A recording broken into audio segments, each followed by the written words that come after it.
We got some interesting polling information, especially when it comes to the average based off of the polls that we've been seeing.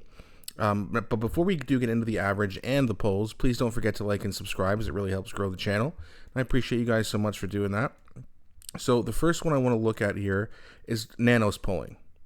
So under this Nanos polling, which as we know is usually very liberally biased, to say the least, in this seat count, the Liberals only have 154, the Conservatives only have 149.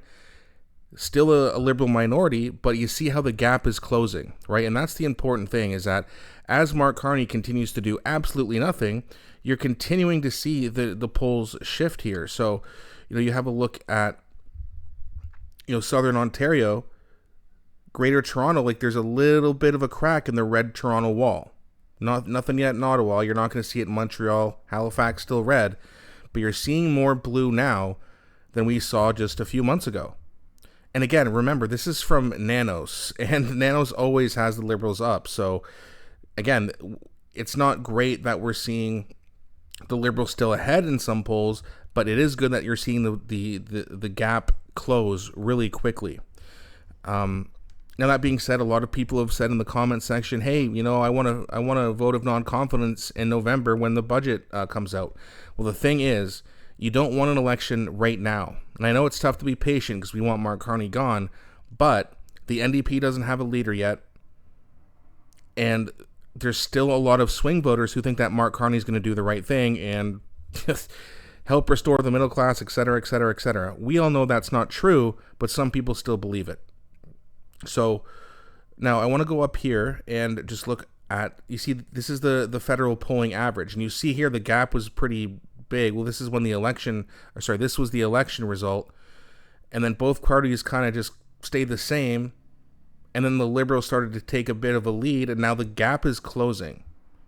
It's very, very close. And a lot of people still think, oh, Pierre Poilievre support, it's falling, it's crashing.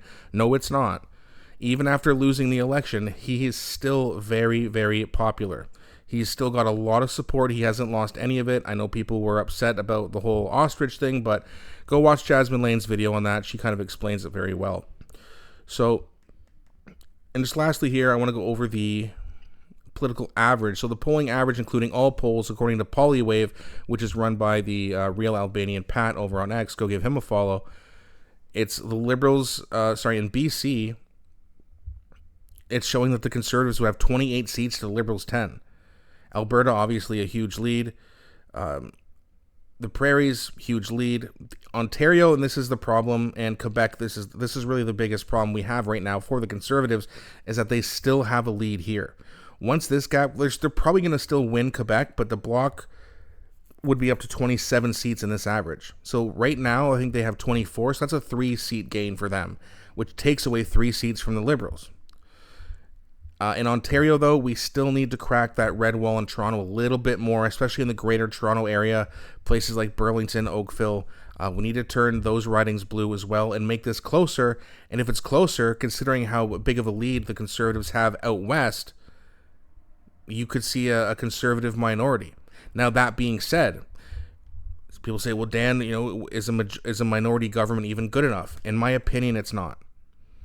If Pierre gets a minority government, the other parties can team up and essentially stop him from passing anything.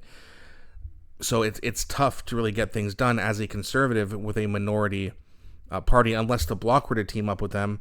But then, the Bloc's going to want the Conservatives to do a bunch of things for Quebec specifically, and that's not what we need from a federal Conservative party. So what we really need is a majority. So in March, I think Northern Perspective explained this as well. So in March, the NDP is going to have a leader.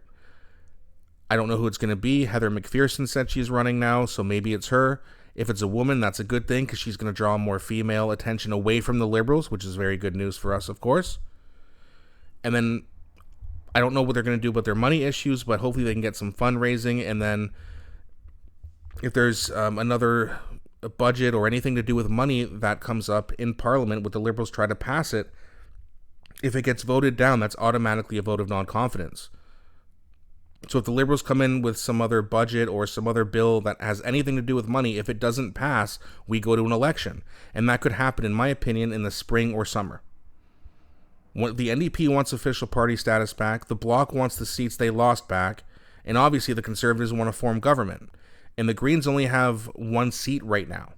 So if they team up with the Liberals, that's not enough to keep them in power. I also think that Mark Carney wants to do enough to make him still popular so that when we do have another election, whether it's through a vote of non-confidence or him just calling an election on his own, he can win a majority. And I think that's what's the plan for the Liberal Party. They are not exactly ecstatic with the fact that they lost out on a majority government with Mark Carney. And I think that as soon as the Liberals see, if let's say the polls were to shift back to the Liberals, if they were to actually to do something good, I think Mark Carney would call an election to try to get that majority, and then we'd have 4 more years of Mark Carney, and this country would be in big trouble.